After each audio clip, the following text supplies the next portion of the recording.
Hello everyone, welcome back to the channel UGC NET Paper 1 Week and We Will. So today's topic is theories. As you know, in teaching aptitude, theories plays a very important role from your examination point of view. So today we will study about theories. As many as we can. We will cover all the theories. Rest of the theories we will cover in our next video. So please do like, share and subscribe to my channel so that you can get all the notification of my videos. So let's begin. तो आज हम first theory से start करेंगे, that is Piaget's theory of cognitive development. Jean पियाजे ने theory दी थी cognitive development की कि बच्चों का माइंड किस तरह से डेवलप होता है, किन किन स्टेजेस से बच्चों को गुजरना पड़ता है. उन स्टेजेस को गुजरने के बाद उनको हर एक उनका माइंड है जो हर एक लेवल पे डेवलप्ड हो जाता है. तो जीन पियाजे ने 4 स्टेजेस दिए थे हमें, जो कि आपको एज इट इज़ इसी ऑर्डर में लर्न करना है, क्योंकि कई बार ये ऑर्डर भी एग्ज़ाम में पूछा जाता है. सो 4 स्टेजेस आपके क्या क्या रहते हैं. First one is sensory motor. Sensory motor में जीन पियाजे ने क्राइटेरिया दिया है 0 to 2 ईयर्स का, जिसमें बच्चे सेंसेस से थोड़ा बहुत स्मेल करके, फील करके, अपने एक्शन के थ्रू अपनी बातों को समझाते हैं, अंडरस्टैंड करते हैं. Then second one is pre operational. Pre operational stage होती है जहाँ पे बच्चा 2 से 6 साल के बीच होता है और वो वर्ड्स को हल्का हल्का समझने लगता है, इमेजेस देखने लग जाता है. ये सब चीज़ें आपकी प्री ऑपरेशनल में आती हैं.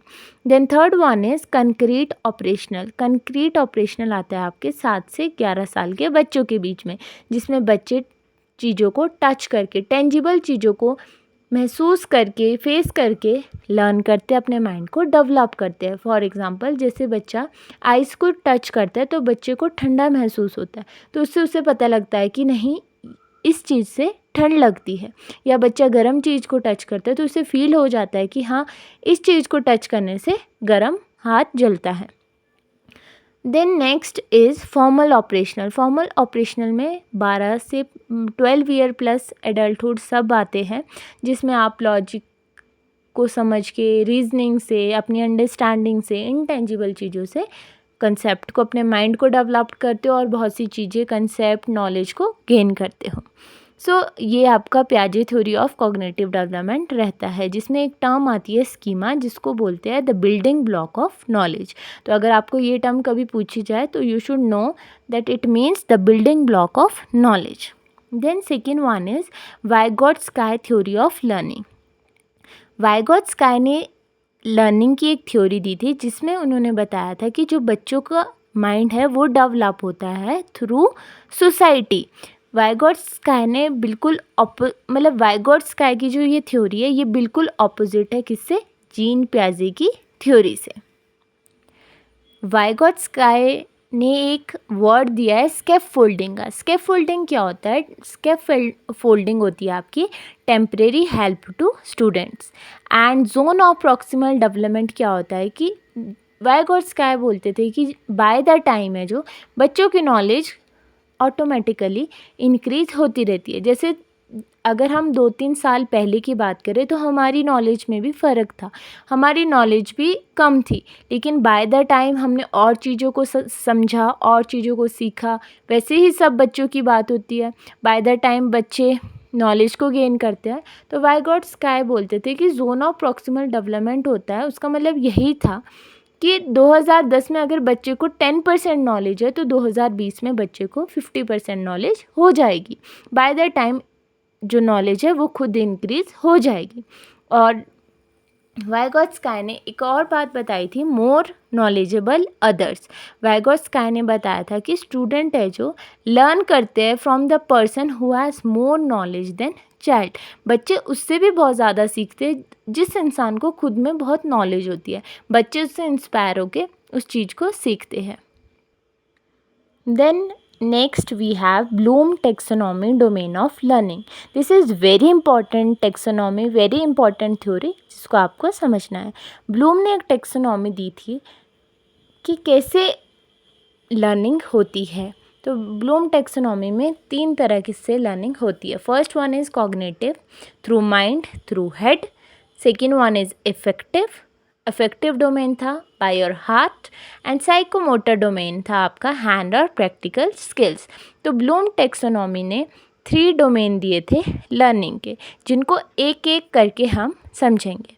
First one is cognitive domain. Cognitive domain आपका बहुत इंपॉर्टेंट है और एग्ज़ाम में एज इट इज़ पूछा जाता है। सो मेक श्योर कि आप इस कॉग्निटिव डोमेन को लर्न करें। कॉग्निटिव डोमेन का मतलब है development of intellectual capability, and this is कि how your intellectual capability development is going on. So इसमें 2 थे, एक 1956 में था। 1956 में नाउन की फॉर्म में दिया गया था आपको कॉग्निटिव डोमेन, और 2001 में वर्ब की फॉर्म में दिया गया था आपको कॉग्निटिव डोमेन।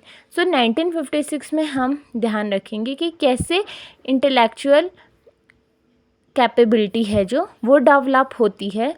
तो उसका एक प्रोसेस रहता है जो कि आपको एज इट इज़ लर्न करना है, जो कि एग्ज़ाम में एज इट इज़ पूछा जाता है। This is very important concept.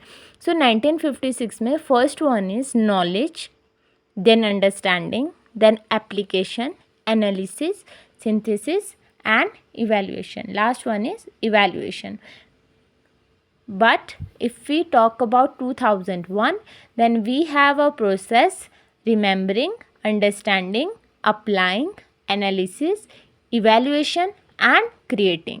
इसमें 1-2 पॉइंट्स है जो वो ऊपर नीचे हुए हैं, तो आपको एज इट इज़ ये लर्न करना है cognitive domain. And cognitive domain in 1956 in the form of noun, and cognitive domain in 2001 in the form of verb. Then second we have जो आपको 2001 में दिया गया था वो updated by it, that process was updated by David and Lorin Anderson. तो इसमें जो फर्स्ट 3 है रिमेंबरिंग, अंडरस्टैंडिंग और अप्लाइंग, ये लोअर ऑर्डर में आते हैं, और एनालिसिस, इवैल्यूएशन एंड क्रिएटिंग आपका हाई ऑर्डर में आता है. So this is very important, learn it as it is. Then second is affective domain. Affective domain मैंने आपको बताया था, it is by your heart. सो ये 1964 में आया था. So it is based on willingness. So इसमें भी 5 लेवल्स है आपके अफेक्टिव डोमेन के, जिनको आपने एज इट इज़ लर्न करना है. तो आप इनको किस फॉर्म में लर्न कर सकते हैं? R2VOC. R2VOC से आप इसको एक निमोनिक बना के लर्न कर सकते हैं, जिसमें first R refer to receiving, second one is responding, third V is valuing, fourth one is organizing, and fifth one is characterizing, or we can say characteristics. So receiving means external stimulus like feel, sense, experience, and responding means willingness to participate. Then valuing means worth it, how much it is worth it or not. Then fourth one is organization, that means organize of values. And fifth one is characteristic, that means review, conclusion or judgment. So you have to learn affective domain as it is. First 3 are in lower order, second 2 are in high order. So R2VOC is a mnemonic of affective domain, and learn as it is. So this is all about affective domain. Then third one is the psychomotor domain. Psychomotor domain is learning by doing, practical work by hand. और जो जितना भी हमारा practical work, हमारे skills, हमारा जो भी रहता है, that comes under the psychomotor domain. Psychomotor domain का भी एक प्रोसेस रहता है जिसका निमोनिक है इम्पान, IMPAN, इम्पान, which means imitation, manipulation, precision, articulation and naturalization. Imitation मैंने आपको कल भी बताया था. इमिटेशन होता है कॉपी करना, एज इट इज़ कॉपी करना, या फिर देख देख कर सीखना. मैनिपुलेशन होता है a learner tries to experiment, जब वो मैनिपुलेट करता है, अपने आइडियाज़ उसमें इन्वॉल्व करता है, that is manipulation. Then precision means accuracy and practice in performing task, आपकी कितनी एक्यूरेसी, आप कितनी प्रैक्टिस कर रहे हो किसी भी टास्क को परफॉर्म करने के लिए. Then fourth one is articulation which means achieved desired level of efficiency and effectiveness, आप अचीव कर पा रहे हो कितनी एफिशिएंसी से, कितनी इफेक्टिवनेस से आप अपने डिजायर्ड लेवल्स को अचीव कर पा रहे हो. And fifth one is naturalisation, that means masters in performing task और हाई लेवल परफॉर्मेंस.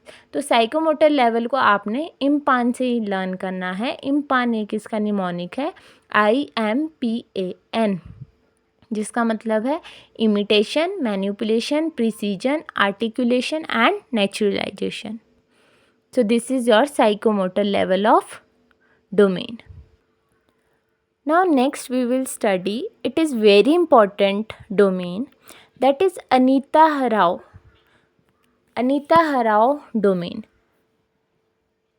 अनीता हराव ने एक डोमेन दिया था जिसमें उसने डिफरेंट टाइप्स के डोमेन क्लासीफाई किए थे. 6 टाइप्स के उसने डोमेन्स क्लासीफाई किए थे, जो कि है first one is your reflex moment. First one उन्होंने बताया था रिफ्लेक्स मोमेंट, जिसका मतलब होता है जैसे बच्चा ब्रीथ करता है, रोता है, हंसता है, अपने एक्शन और या फिर possesses from birth, by birth जो आपके मोमेंट्स रहते हैं, that is reflex moment. Then second one is fundamental moment. Fundamental moment होते हैं आपके बेसिक मोमेंट, जैसे आप रनिंग करते हो, जंपिंग करते हो, वॉकिंग करते हो, ये सब आपके फंडामेंटल मोमेंट्स रहते हैं. Third one is your perceptual abilities. Perceptual abilities means senses interact with environment. जब हमारी जो सेंसेस है वो एनवायरनमेंट से इंटरेक्ट करती है, लाइक योर ऑडियो, विजुअल और टेक्टाइल मीन्स टच, ये सारी चीज़ें आपकी परसेप्चुअल एबिलिटीज़ में आती है. Then fourth one is physical abilities which means strength, endurance and other skill also.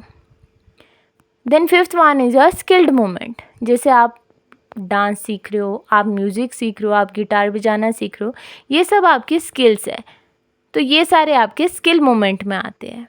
And last one is non discursive communication which means your facial expression as well as your gesture.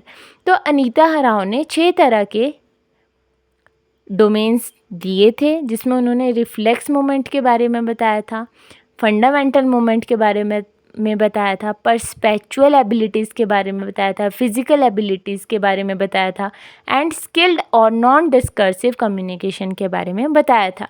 ये बहुत important domain है, ये आप एक बार learn कर लेना और इनके पॉइंट्स को अंडरस्टैंड कर लेना.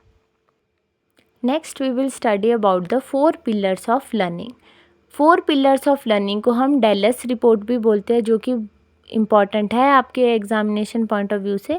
ये आपके यूनेस्को के अंडर भी आता है, जिसमें 4 पिलर्स क्या क्या थे: learning to know, learning to be, learning to do and learning to live together. Learning to know था आपका कॉग्निटिव डोमेन, जिसमें आपका हेड आता है, it means your knowledge, your understanding. Learning to be आपका affective domain which means your heart, your awareness, your willingness. Then third one is learning to do, which comes under psychomotor, your hand, your physical skills, your practical work, which means your skills and action. And fourth one is learning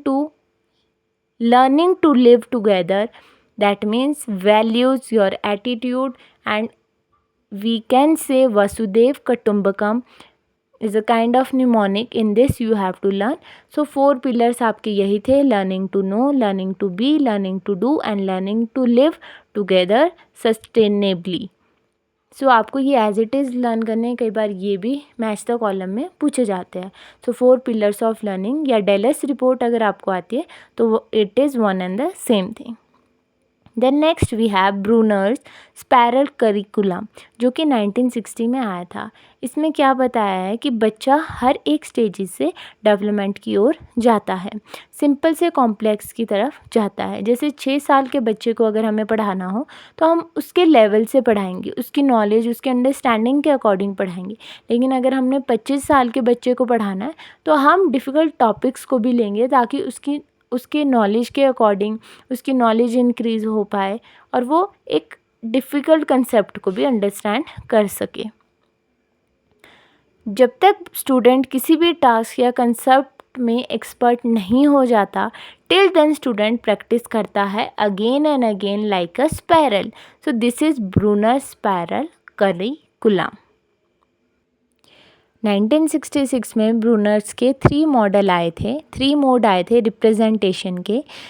this is very important, ये आपको बहुत ज़्यादा important है, ये आपको as it is learn करना है। Inactive means 0 to 1 year, जिसमें बच्चा रिप्रेजेंट करता है नॉलेज को through play, through action, through play और थ्रू बुक। जैसे बच्चा बुक्स के साथ खेलता है, एक्शन से सीखता है, बहुत सारी चीज़ें सीखता है, so that is inactive. Second one is iconic. Iconic में बच्चा 1 से 6 साल के बीच होता है, जिसमें वो पिक्चर्स को देख के समझता है, इमेजेस को, बुक्स में जो पिक्चर्स होती हैं उनसे सीखता है। Third one is symbolic. Symbolic means 7 year above. यहाँ पे बच्चा क्या करता है, अब वर्ड्स का भी यूज़ करता है, सिम्बल्स का भी यूज़ करता है और डिस्क्राइब करता है एक्सपीरियंसेस को, और बुक है जो वो पढ़ने भी लग जाता है, रीडिंग भी करने लग जाता है। So that comes under symbolic. So these 3 types are very important. These 3 mode of representations are very important in Bruner's model, which comes in 1966. तो आप इसको as it is learn कर लेना. The rest of the theories we will understand in next video. I hope you will like this video. Do like, share and subscribe to my channel. Thank you.